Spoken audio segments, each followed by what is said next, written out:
Good morning dear students.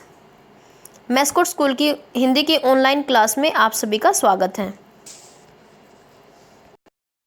कल हमने हिंदी की पाठ्यपुस्तक कलिका का पाठ 9 जीवन के आधार वृक्ष आधा पढ़ लिया था। बाकी का आधा चैप्टर हम आज पढ़ेंगे। चलिए शुरू करते हैं। यूकेलिप्टस। अंत में सभापति जी भाषण देंगे, आप सभी ध्यान से सुने। अब यूकेलिप्टस बरगद को बुलाता है, ठीक है, और कहता है कि अब वो अपने विचार प्रस्तुत करेंगे। तो अब बरगद की बारी आती है। बरगद: साथियों, आपने मुझे सभापति चुना, मैं आपका अत्यंत आभारी हूँ। हम सचमुच मनुष्य का बड़ा उपकार करते हैं। हम मनुष्य के अन्नदाता हैं। जहाँ हम होते हैं वहाँ अच्छी वर्षा होती है। वर्षा से कृषि होती है। कृषि मीन्स खेती। कृषि से अन्न उत्पन्न होता है। अन्न से मनुष्य का जीवन चलता है। हम न हों तो मनुष्य भूखे मर जाएं। तो बरगद ने सबकी बात से सहमत होकर बताया कि हाँ, सच में हम मनुष्य का बहुत भला करते हैं, और अगर हम ना हों तो जो मनुष्य हैं वो भूख से मर सकते हैं। तो ऐसा कहने के बाद तालियों की गड़गड़ाहट होती है, यानी कि जो वृक्ष हैं वो फिर से अपने पत्तों को रगड़ते हैं और बरगद की बात से सहमत होते हैं। साथियों, एक और बात शायद आप लोग नहीं जानते होंगे, हम कार्बन डाइऑक्साइड गैस स्वयं ग्रहण कर लेते हैं और ऑक्सीजन गैस यानी कि प्राणवायु मनुष्य के लिए छोड़ देते हैं। कार्बन डाइऑक्साइड मनुष्य के लिए हानिकारक है और ऑक्सीजन यानी कि प्राणवायु जो जीवन दान देती है मनुष्य के जीवन के लिए अनिवार्य है। हम ध्वनि प्रदूषण की रोकथाम भी करते हैं।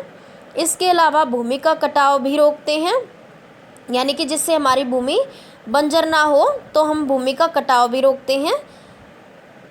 यह बात स्पष्ट है कि यदि हम न रहें तो पृथ्वी पर जीवन नहीं रह पाएगा। बुद्धिमान मनुष्य इस बात को समझते भी हैं। साथियों, मैंने आप सबकी ओर से मनुष्य की सरकारों को पत्र लिखे हैं। उन्हें बताया है कि हमारे लिए न सही कम से कम अपनी भलाई के लिए तो वे वृक्षों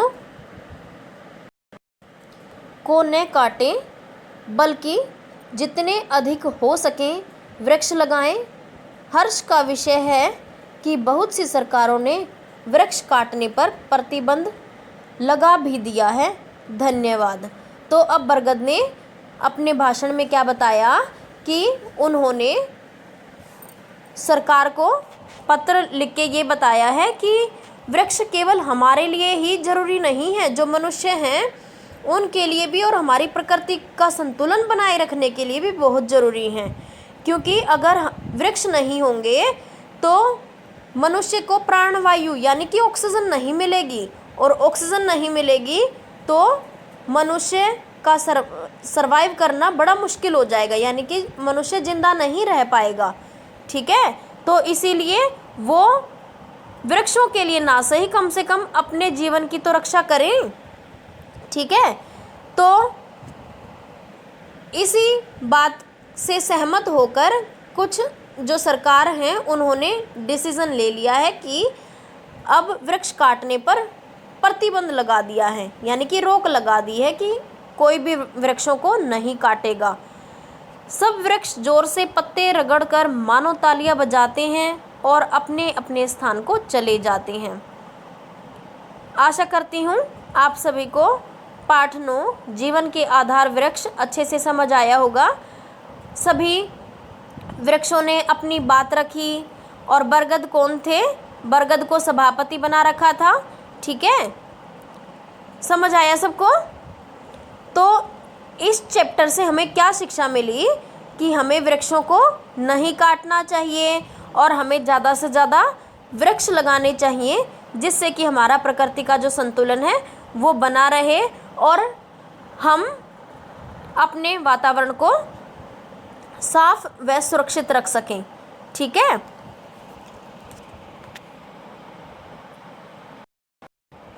now let's discuss the homework. आप इस पाठ के शब्दार्थ वाक्य अपनी फेयर नोटबुक में सुंदर सुंदर लिखाई में करेंगे। मैं आपको पिक सेंड कर दूंगी शब्दार्थ वाक्य की, पाठ 9 जीवन के आधार वृक्ष की। Okay, bye, happy learning.